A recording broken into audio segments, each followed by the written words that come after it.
Today we have a story about something that was never supposed to be remembered. A story that powerful hands tried to bury beneath generations of silence. This account was found in the private records of a county clerk's office in rural Virginia, written in faded ink on pages that crumbled at the edges. The handwriting belongs to a woman named Donna Kulawa, and what she recorded challenges everything we thought we knew about the years before the war ended bondage in this country. If you enjoyed this story, consider subscribing and becoming part of our community. Where are you watching from? Let us know in the comments. We love hearing from our amazing viewers all around the world. Before we begin, I invite you to leave in the comments where you're listening from and the exact time right now. We're deeply interested in knowing how far and at what times of day or night these documented stories that time tried to erase reach. The record begins in the spring of 1858. Naomi Fletcher was 23 years old when she was brought to the Whitmore estate. She had been born free in Pennsylvania, the daughter of a seamstress and a blacksmith. She had learned to read and write in secret Sunday gatherings. She had known warmth and family and the sound of her father singing hymns while he worked the forge. Then came the night men broke into their small home outside Philadelphia. There were no questions, no trials, just hands and ropes in the back of a wagon heading south. Naomi never saw her parents again. By the time she arrived at the Whitmore plantation in Loudon County, Virginia, she had been sold 3 times. Each bill of sale described her the same way: mulatto woman, comely features, literate, suitable for house service. Baroness Claudette Whitmore purchased Naomi at an estate auction in Richmond for a price that made the other bidders go silent. The Baroness was a widow of French descent, though she had lived in Virginia for 30 years. Her late husband had been a tobacco magnate. She wore black taffeta and lace every day, as if mourning had become her permanent condition. Her face was pale and narrow, her eyes the color of creek water in winter. The Baroness had 3 sons, Ambrose, Lucian, and Nathaniel. They were 18, 20, and 22 years old respectively. They did not work the fields. They did not manage the business. They spent their days in the drawing room, playing piano, reading French poetry, painting watercolors of the garden. The other planters in the county whispered about them. The word they used most often was soft. The Baroness hated that word. Naomi was brought into the main house on a Tuesday morning. The Baroness stood at the top of the stairs and examined her the way one might examine a horse. She walked a slow circle around Naomi, lifting her chin with one gloved finger, inspecting her hands, her posture, the shape of her shoulders. "You will serve my sons," the Baroness said. Her accent was faint but unmistakable. "You will attend them at meals. You will keep their rooms. You will see to their needs and comforts. Do you understand?" "Yes, ma'am," Naomi said quietly. "You will also teach them discipline," the Baroness added, and something in her voice made Naomi's skin grow cold. "They require a woman's presence, a firm hand, beauty and strength to inspire them toward manliness." Naomi did not understand what that meant, not yet. The rules began immediately. She was not to speak unless spoken to. She was to remain in sight of the sons at all times during daylight hours. She was never to leave the main house without written permission. She was to wear the dresses the Baroness selected, fine cotton, fitted at the waist, cut lower at the neck than Naomi would have chosen. At night she was locked in a small room off the kitchen. The door had no handle on the inside. The sons were polite to her, painfully polite. Ambrose stammered when he asked for tea.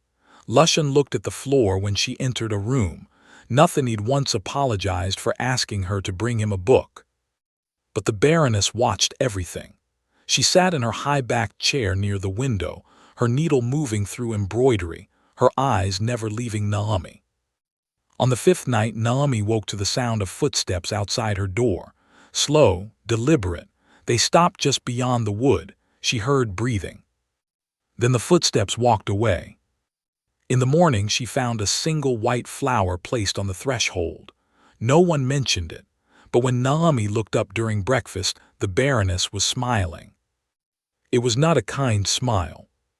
The days took on a rhythm that felt like walking on ice that might crack at any moment.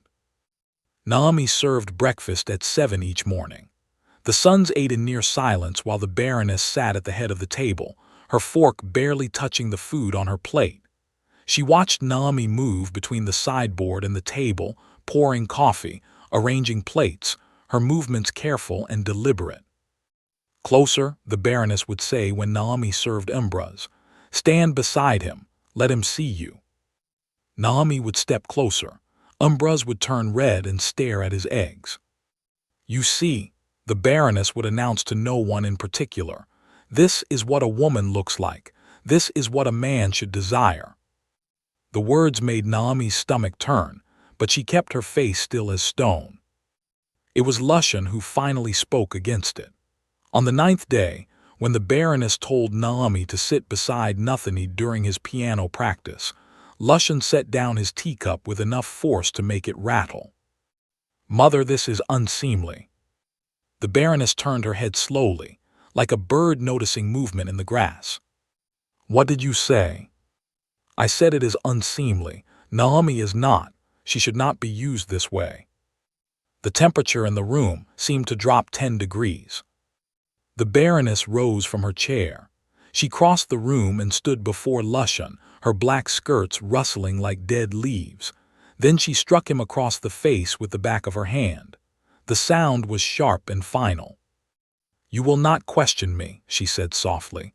"You will not defend servants over your own blood. You will become the man your father should have made you, or you will have nothing. Do you understand?"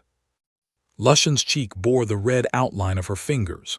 He nodded once, his eyes wet but defiant. The Baroness turned to Naomi. "You will sleep in the hallway outside their rooms tonight.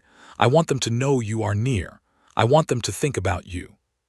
"Ma'am, did I ask you to speak?" Naomi closed her mouth. She felt something inside her chest begin to harden like clay in a kiln. That night she lay on a thin blanket in the upstairs corridor. The floorboards were cold beneath her. She could hear the sons moving in their rooms, restless and ashamed. Around midnight she heard crying. She thought it was Ambroise, the youngest, but she could not be certain. She stared at the ceiling and thought about her father's forge. The way the metal glowed when it was ready to be shaped. The way he always said, "Fire reveals what something truly is." Somewhere below, a door opened and closed. Footsteps moved through the house. They stopped at the bottom of the stairs. Naomi held her breath. The footsteps climbed, slowly, 1 step, 2 steps, 3. They stopped halfway up. She heard the Baroness's voice, barely a whisper but clear enough to carry in the darkness. "Soon," the Baroness said to no one, "soon they will understand what I have built here." Then the footsteps descended again, and the house fell silent. In the morning, Naomi found a list slipped under the hallway rug where she had slept. It was written in the Baroness's perfect script. Rules for the instruction of character. 1. She will dress as directed. 2. She will remain visible at all hours. 3. She will touch them when commanded. 4. She will smile. 5. She will submit to examination. Naomi folded the paper carefully and hid it in the seam of her dress. She did not know what examination meant, but she knew she would find out soon. The examinations began on a Saturday. The Baroness summoned Naomi to the parlor after the midday meal. The sons were sent to walk the grounds, though Naomi saw Nathani'd glance back through the window as he descended the porch steps. His face was pale and troubled. Inside, the Baroness had arranged a chair in the center of the room. Beside it stood Dr. Horace Gaines, the county physician. He was a thin man with wire spectacles and hands that trembled slightly when he opened his leather bag. "Sit," the Baroness commanded. Naomi sat. "Dr. Gaines will examine you to ensure you are suitable for your duties. He will verify your health and your virtue. This is necessary for the moral instruction of my sons." Naomi's heart began to pound. "Ma'am, I do not understand what." "You do not need to understand. You need to obey." The examination was humiliating. The doctor measured her height, her weight, the circumference of her wrists. He looked at her teeth, her eyes, the texture of her hair. He asked questions she refused to answer until the Baroness threatened to have her whipped. When it was over, Dr. Gaines wrote his findings in a small notebook and handed the page to the Baroness. "She is intact," he said quietly, as if Naomi were not sitting 3 feet away. "Healthy, strong constitution. She will serve your purposes." The Baroness smiled. "Excellent, you may go, doctor." After he left, the Baroness folded the paper and placed it in her desk drawer. She locked it with a small brass key that hung from a chain around her neck. "You will not speak of this," she said. "Not to my sons, not to anyone. If you do, I will say you attempted to seduce them, and you will be sold south to the rice fields. Do you know what happens to women in the rice fields, Naomi?" Naomi did know. Everyone knew. "Yes, ma'am." "Good, now go prepare supper." That night, Naomi was lying on her blanket in the hallway when she heard a soft knock on the floorboards. She opened her eyes and saw Nathaniel sitting at the top of the stairs, still dressed, his face half in shadow. "I am sorry," he whispered. Naomi said nothing. "My mother is unwell. She has been this way since my father died. She believes we are weak. She believes we shame his memory." "Why are you telling me this?" Naomi asked. "Because you should know. What she is doing to you, it is wrong. But I do not know how to stop her. She controls everything. The money, the house, the workers. If we defy her, she will ruin us." Naomi sat up slowly. "And so you let her ruin me instead." Nathaniel looked at the floor. "I'm a coward, I know it." "Yes," Naomi said, "you are." He flinched but did not argue. After a long silence, he stood and returned to his room. The next morning, Naomi found a book hidden beneath her blanket. It was a worn copy of Virginia legal statutes, published in 1856. A ribbon marked a specific page. The page detailed laws regarding the treatment and sale of enslaved persons. One passage had been underlined in pencil. "Any person held in bondage who can provide proof of prior free status, wrongful capture, or unlawful sale may petition for manumission through the circuit court, provided credible testimony is presented." Naomi's hands shook as she read the words again. She had been born free. She had papers, or her parents had. If those papers still existed, if she could somehow reach Philadelphia, if she could prove what had been done to her. But that was impossible. The Baroness would never let her leave. And even if she ran, where would she go? The patrollers would find her within a day. Still, the book felt like a door that had been locked, suddenly opening just a crack. She hid it beneath the floorboards in the kitchen and went about her duties. That afternoon, while the Baroness napped and the sons read in the library, Naomi slipped into the Baroness's study. Her heart hammered as she approached the locked desk drawer. She had watched the Baroness hide the key. It hung on a chain around her neck even while she slept. But there was a second key, a spare, that the Baroness kept in a small porcelain box on the mantel. Naomi's fingers closed around it. She unlocked the drawer and found the doctor's report. Beneath it were other papers, bills of sale, letters, ledgers, and at the very bottom a bundle of photographs.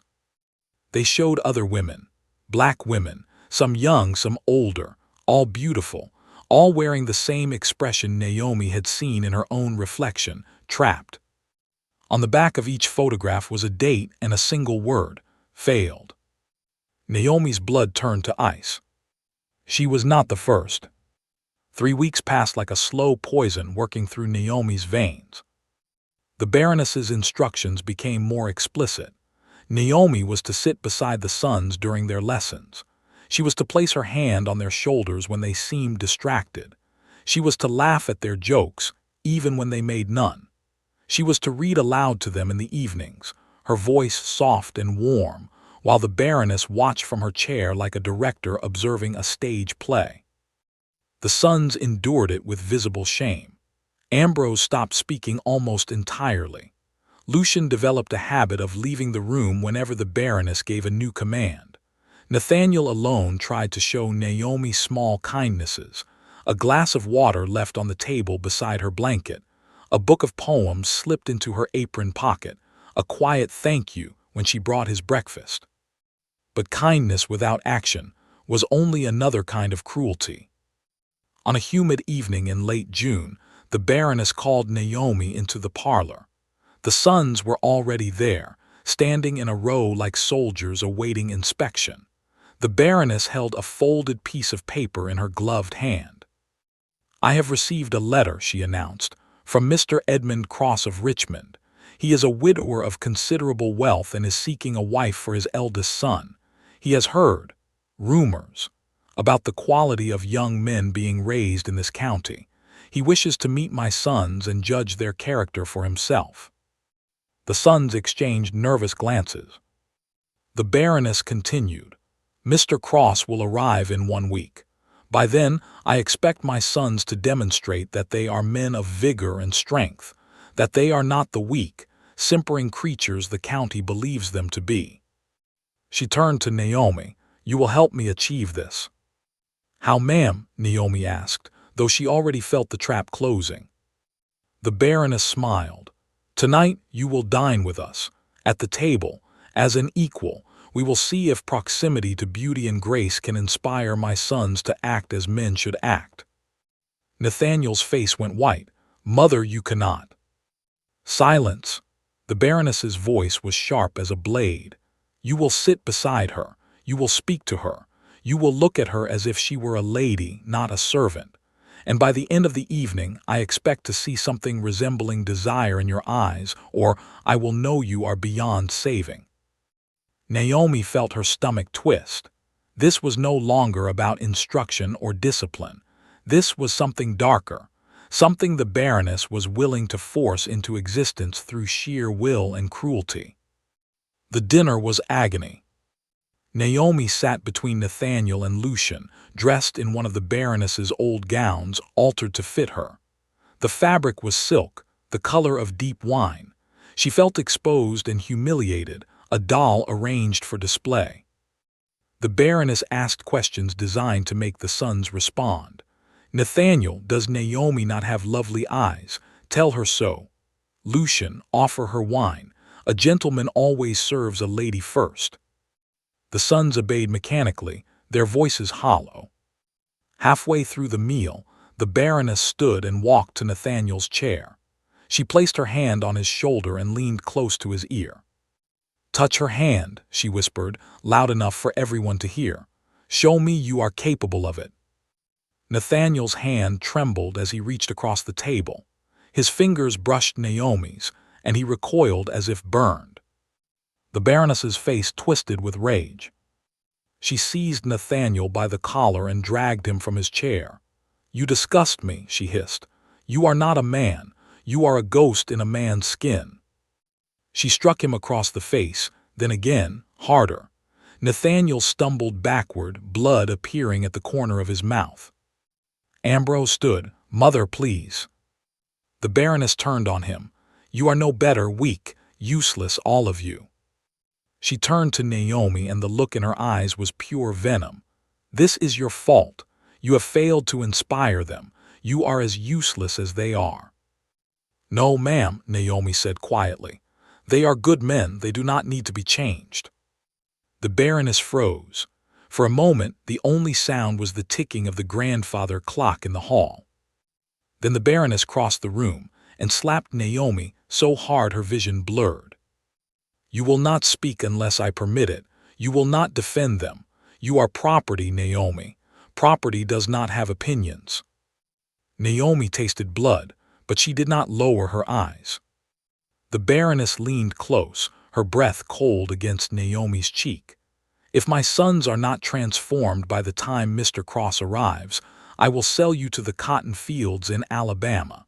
And I will make certain the overseers know you are to be broken in every way a woman can be broken. Do you understand me?" Naomi understood. That night, locked in her room, she pressed her face against the floorboards and wept for the first time since arriving at the Whitmore estate. But when the tears stopped, something else took their place. Rage. Cold, clear, and sharp as a knife. Naomi could not run. The patrollers would find her before she reached the county line. She could not fight. The Baroness held all the power, all the law, all the guns. But she could think. And she had learned long ago that the most dangerous weapon a person could wield was information. The book Nathaniel had left her, the legal statutes, became her Bible. She read it by candlelight every night, memorizing passages, tracing the margins with her fingertips. She studied the laws about contracts, sales, testimony, and freedom. There was a provision buried in the 1854 amendments.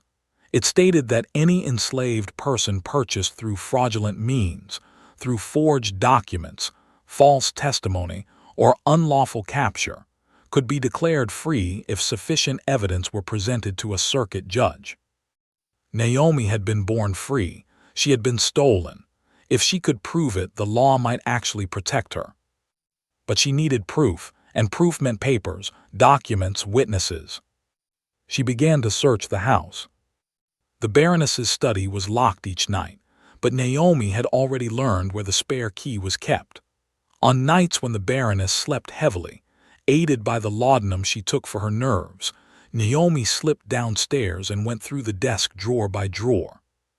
She found letters from slave traders, bills of sale for other women, receipts for payments to Dr. Gaines, and buried beneath a stack of correspondence, a ledger that documented every transaction the Baroness had made over the past 10 years. Naomi's name appeared on the third page. Negro woman Naomi purchased Richmond auction May 1858. Price, $800. Origin, Philadelphia. Status, claimed as runaway. The word claimed was not the same as proven. Naomi carefully copied the entry onto a scrap of paper and returned the ledger exactly as she had found it. The next piece of the puzzle came from an unexpected source. One morning, while scrubbing the floors in the entryway, Naomi heard voices outside. A carriage had arrived. The driver was Walter Hayes, an older black man who worked as a freedman hauling goods between counties. He was speaking with the groundskeeper, but his eyes drifted toward the house. When the groundskeeper walked away, Walter approached the porch. Naomi met him at the door. "You the one they talking about in town?" he asked quietly. Naomi hesitated. "Talking about what?" "They say the Baroness bought herself a pretty girl to fix her sons. They say it ain't right what's happening here." Naomi glanced over her shoulder. The house was silent. "Who's saying that?"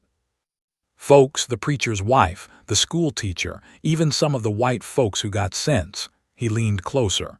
"You need help, girl." Naomi's heart pounded. "I need to get word to Philadelphia, to a blacksmith named Isaiah Fletcher. He's my father. I need him to send proof I was born free." Walter's expression darkened. "That's a long way, and even if he sends it, you think the Baroness gonna let a judge see it?" "I don't know," Naomi admitted, "but I have to try." Walter was quiet for a moment, then he nodded.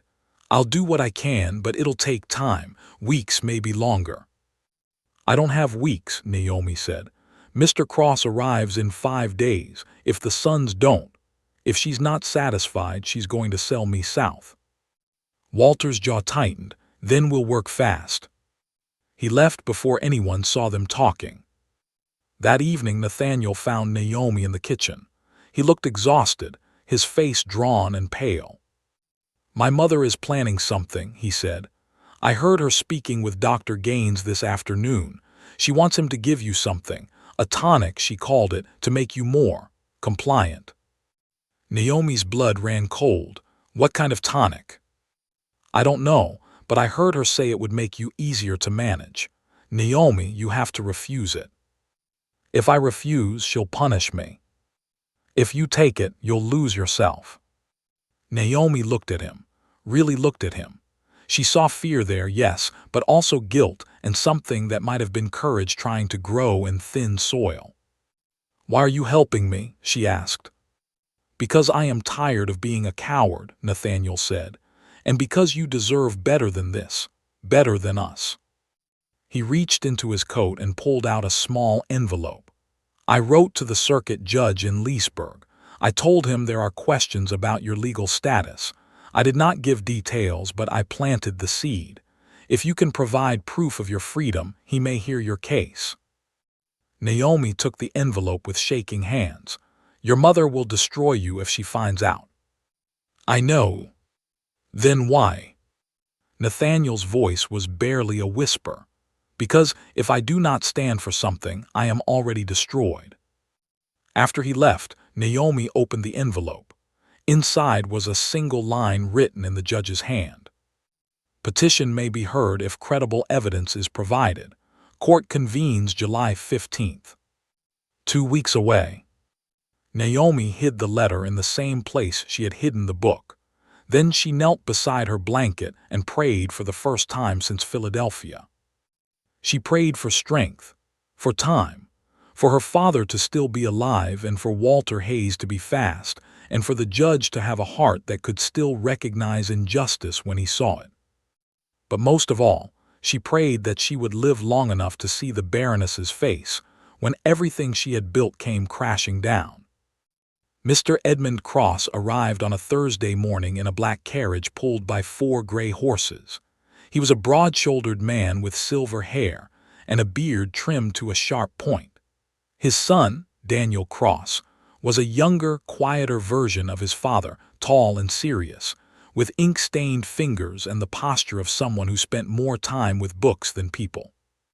The Baroness greeted them on the front steps wearing her finest black silk, a cameo brooch pinned at her throat.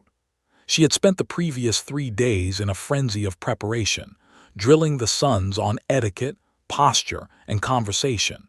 She had forbidden Naomi from appearing in the main rooms while the guests were present. "You will stay in the kitchen," the Baroness had commanded. "Out of sight, I will not have you distracting them."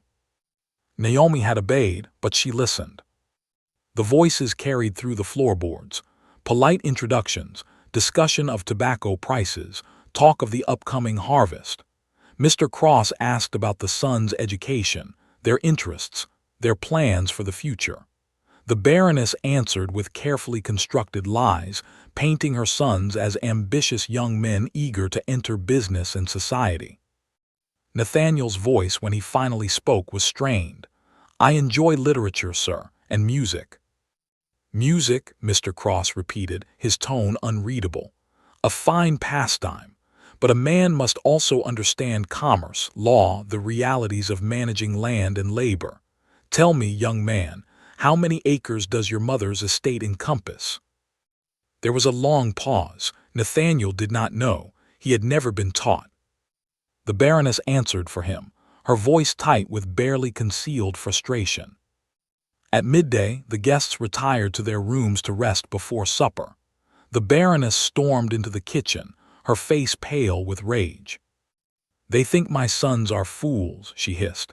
"Educated fools with no practical knowledge, no strength, no presence. Mr. Cross is already skeptical. I can see it in his eyes." She turned to Naomi. "Tonight you will serve at dinner. You will wear the blue dress. You will be charming and graceful, and you will make my sons look like men who know how to command a woman's attention. Do you understand?" "Yes, ma'am." The Baroness leaned closer. "If this arrangement fails, Naomi, I will blame you, and I will make certain you suffer for it." Dinner was a performance, and Naomi was the unwilling centerpiece. She moved through the room with practiced grace, pouring wine, serving plates, her face a mask of calm. The Baroness watched her like a hawk. Mr. Cross watched her too, but with a different expression, curiosity mixed with discomfort. Daniel Cross did not watch her at all. His eyes remained on his plate, his fork moving mechanically. Halfway through the meal, Mr. Cross set down his glass and addressed the Baroness. "Madam, forgive my bluntness, but I must ask, is it customary in your household for servants to dine in such proximity to the family?" The Baroness smiled. "Naomi is no ordinary servant, Mr. Cross. She is part of my son's education, a lesson in refinement and appreciation for beauty." Mr. Cross's eyebrows rose. "I see. Do you disapprove?" "I find it unusual." "Unusual, perhaps, but effective. My sons have learned much under her instruction." Nathaniel's fork clattered against his plate. "Mother, please." "Silence." The Baroness's voice was ice. "Mr. Cross asked a question. I am answering it." Mr. Cross studied the Baroness for a long moment.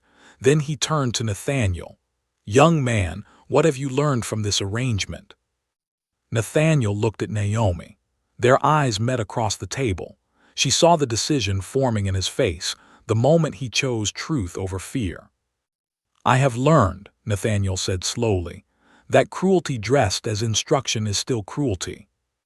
And that my mother's obsession with making us into something we are not has caused more harm than any perceived weakness ever could." The room fell silent. The Baroness's face turned white, then red. "Nothing. I have also learned," Nothing continued, his voice growing stronger, "that the woman serving us tonight was born free in Philadelphia. She was stolen from her family and sold into bondage through fraud. Her name is Naomi Fletcher, and she has more courage in her smallest finger than I have in my entire body." Mr. Cross set down his fork. "Is this true?" The Baroness stood abruptly. "It is the fantasy of a disobedient woman and a foolish boy. Naomi is my property, purchased legally and fairly. She has filled my son's head with lies because she seeks to escape her responsibilities." "Then you have documentation?" Mr. Cross asked. "Bills of sale, proof of legal purchase?" "Of course I do." "I would like to see them." The Baroness's hands trembled. "This is my home, Mr. Cross. I do not answer to you." "No," Mr. Cross agreed. "But if what your son says is true, you will answer to a judge." He stood and gestured to his son. "Daniel, we are leaving. I will not remain under a roof where such things are tolerated." As the Cross men gathered their belongings, Walter Hayes appeared at the kitchen door. He was holding a worn leather envelope, rain-soaked and travel-stained. "Miss Naomi," he said quietly, "this came from Philadelphia. Your father sent it express." Naomi took the envelope with shaking hands. Inside were 3 documents: her birth certificate, a certificate of free birth signed by a Pennsylvania notary, and a letter from her father describing the night she was taken. She looked up at the Baroness. "I have proof." The Baroness lunged forward, reaching for the papers, but Nothing stepped between them. "No," he said firmly, "this ends now." Mr. Cross took the documents from Naomi's hands and examined them carefully. Then he looked at the Baroness with something close to disgust. "Madam, I will be reporting this matter to Judge Mucka's Lulland in Lusbug. If these documents are authentic, and they appear to be, you have committed a grievous crime." The Baroness's mask finally cracked. "You do not understand. I was trying to save them, to make them strong, to give them—" "You were torturing them," Mr. Cross said. "And her. Whatever madness drove you to this, it ends today." He turned to Naomi. "You will come with us. I will personally escort you to the courthouse in Lusbug and ensure these documents reach the judge." Naomi could barely breathe. "Thank you, sir." As they prepared to leave, the Baroness sank into her chair, her hands covering her face. For the first time since Naomi had arrived, she looked small, broken. But Naomi felt no pity. She had learned long ago that some people mistake their own suffering as permission to inflict it on others. The Baroness was one of them. The courthouse in Lusbug was a modest brick building with tall windows and a clock tower that chimed on the hour. On July 15th, just after 9 in the morning, Naomi climbed the steps with her father's documents clutched in her hands and Walter Hayes walking beside her. Judge Mucka's Lulland was a severe man with white hair and sharp blue eyes. He sat behind a heavy oak desk, his hands folded, his expression unreadable. Mr. Cross had sent word ahead, and the judge had agreed to hear Naomi's petition immediately. The Baroness arrived with her solicitor, Mr. Jard Finch, a thin man with a pointed nose and a voice like vinegar. He carried a leather case filled with papers and objections. The proceeding began. Mr. Finch spoke first. "Your Honor, this is a frivolous petition brought by a woman with no legal standing. Mrs. Whitmore purchased Naomi in good faith at a public auction in Richmond. She holds a valid bill of sale. This claim of prior freedom is unsupported by credible evidence." Judge Lulland gestured to Naomi. "Present your evidence." Naomi stepped forward and placed the documents on the desk. Her birth certificate, the notary's certificate, and her father's letter. The judge read each one carefully, then he looked up. "Where is your father now?" "Philadelphia, Your Honor. He could not travel, but he swears to the truth of what he has written." "And you claim you were taken by force?" "Yes, sir. Men broke into our home in the night. I was bound and taken south. I was sold 3 times before the Baroness purchased me." Mr. Finch scoffed. "Your Honor, this is a convenient story with no witnesses and no proof beyond easily forged documents. I ask that you dismiss this petition and return the woman to her rightful owner." Judge Lulland's eyes narrowed. "I will determine what is rightful, Mr. Finch." He turned to the Baroness. "Madam, do you dispute the authenticity of these documents?" The Baroness lifted her chin. "I dispute the relevance. I purchased Naomi legally. What happened before is not my concern." "It is the law's concern," the judge said. "If this woman was born free and taken unlawfully, no subsequent sale can legitimize her bondage. The law is clear on that point." Mr. Finch opened his mouth to object, but the judge raised a hand. "I have one more question for Mrs. Whitmore. What was your purpose in purchasing this particular woman?" The Baroness hesitated. She was suitable for household service. "That is not what I asked." The silence stretched. Naomi could see the Baroness calculating, weighing her words, deciding how much truth to reveal. Finally, Nathaniel stood from the gallery where he had been sitting with his brothers. "Your Honor, may I speak?" The judge nodded. "Proceed." Nathaniel stepped forward, his hands clenched at his sides. "My mother purchased Naomi to use her as a tool. She believed that exposing my brothers and me to a beautiful woman would somehow transform us into the men she wanted us to be. She subjected Naomi to humiliation, confinement, and threats. She forced her to dine with us, to sit beside us, to touch us. When we resisted, she punished us both." The courtroom stirred. The judge's expression darkened. "She had a doctor examine Naomi to verify her virtue," Nathaniel continued, his voice shaking. "She kept records of other women she had purchased and discarded. She told Naomi that if we were not fixed by a certain date, she would sell her to the cotton fields and ensure she was broken in every way possible." The Baroness stood abruptly. "He is lying. He is a confused, weak boy who has been manipulated." "Silence," Judge Lulland said. His voice was cold and final. "Madam, you will sit down." The Baroness sat. The judge looked at Nathaniel. "Do you have proof of these claims?" "The doctor's report is in my mother's desk. The photographs of the other women are there as well, and Naomi herself can testify to what was done to her." Judge Lulland turned to Naomi. "Is this true?" Naomi met his eyes. "Every word, Your Honor." The judge leaned back in his chair. He was quiet for a long time. Then he spoke, his voice carrying through the courtroom like a bell. "I have presided over many cases in my years on this bench. I have seen cruelty in many forms.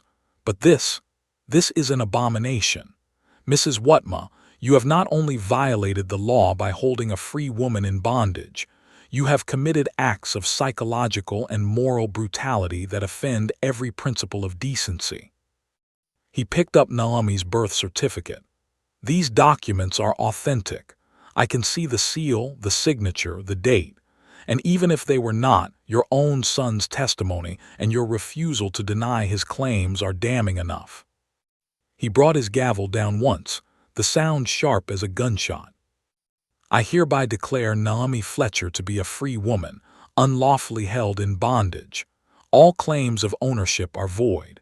She is to be released immediately and without condition." Naomi's knees nearly buckled. Walter Hayes caught her arm, steadying her. The judge was not finished. "Furthermore, I am ordering an investigation into Mrs. Whitmore's household and her treatment of other women who may have been similarly abused. Mr. Finch, your client will surrender all records, correspondence, and documentation related to her purchases of enslaved persons. Failure to comply will result in criminal charges." The Baroness's face was the color of ash. She opened her mouth, but no sound came out. Judge Lulland looked at Naomi. "Miss Fletcher, you are free to go. I apologize on behalf of the Commonwealth of Virginia for what was done to you. It should never have happened." Naomi could barely speak. "Thank you, Your Honor." As she turned to leave, she passed the Baroness. Their eyes met for the last time. The Baroness's expression was hollow, empty. Naomi felt nothing. No triumph, no pity, just a quiet, exhausted relief. She walked out of the courthouse into the sunlight, and for the first time in more than a year, she was free. The investigation into the Baroness's household uncovered 11 other women who had been purchased under similar circumstances. 8 were located and freed. 3 had been sold south and could not be traced. The Baroness was charged with fraud, unlawful imprisonment, and conspiracy. She never stood trial. 2 weeks after the hearing, she was found dead in her bedroom, an empty bottle of laudanum on the nightstand beside her. The coroner ruled it an overdose. Whether it was accidental or intentional, no one could say for certain. The Whitmore estate was divided among the 3 sons. Nathaniel sold his portion and used the money to establish a small school for freed black children in Leesburg. Lucian moved to Baltimore and became a teacher. Ambrose remained at the estate, quietly managing the land and never marrying. Walter Hayes continued hauling goods between counties, but he also began carrying letters and documents for other people seeking freedom. He never spoke about it openly, but everyone knew. He became a quiet hero in a time when heroes were scarce. Naomi returned to Philadelphia. Her father wept when he saw her standing on the doorstep. They held each other for a long time, saying nothing, because there were no words large enough to hold what they had survived. She never married. She opened a small dressmaking shop and became known for her skill and her kindness. She also wrote, not for publication but for herself, and for the record. She documented everything that had happened at the Whitmore estate, every detail, every name, every moment of cruelty and courage. Her account was discovered in a trunk in her attic after her death in 1897. She was 62 years old. The pages were yellowed and brittle, but the ink was still dark and clear. On the final page, she had written this: "I do not write this for vengeance. The Baroness is long dead, and vengeance is a weight I no longer wish to carry.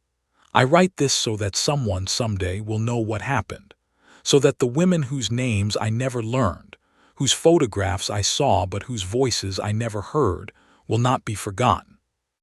I was stolen, I was used, I was broken in ways that cannot be measured or repaired. But I was also freed, not by law alone, though the law played its part. I was freed by the courage of a young man who chose truth over comfort, by an old man who carried a letter through rain and mud because it was the right thing to do, by my father who never stopped believing I would come home. And I freed myself by refusing to disappear, by remembering who I was. If you are reading this, know this: cruelty thrives in silence. It grows in the spaces where no one dares to speak. But truth, once spoken, cannot be unspoken, and freedom, once tasted, cannot be forgotten. May those who come after me never know what I endured, but if they do, may they fight as I fought. May they survive, and may they remember that even in the darkest places, the human spirit can find light. My name is Naomi Fletcher. I was born free. I was stolen, and I am free again. Let the record show it. This concludes the account recovered from the archives of Loudon County, Virginia. The documents, including Naomi Fletcher's written testimony, Judge Leland's court records, and the Whitmore estate ledgers, are now held in the special collections of the Library of Congress. We share this story not to provoke despair, but to honor the resilience of those who lived through unimaginable circumstances and still found the strength to claim their humanity. Thank you for listening. If this story moved you, we invite you to share it, to remember it, and to ensure that voices like Naomi's are never silenced again.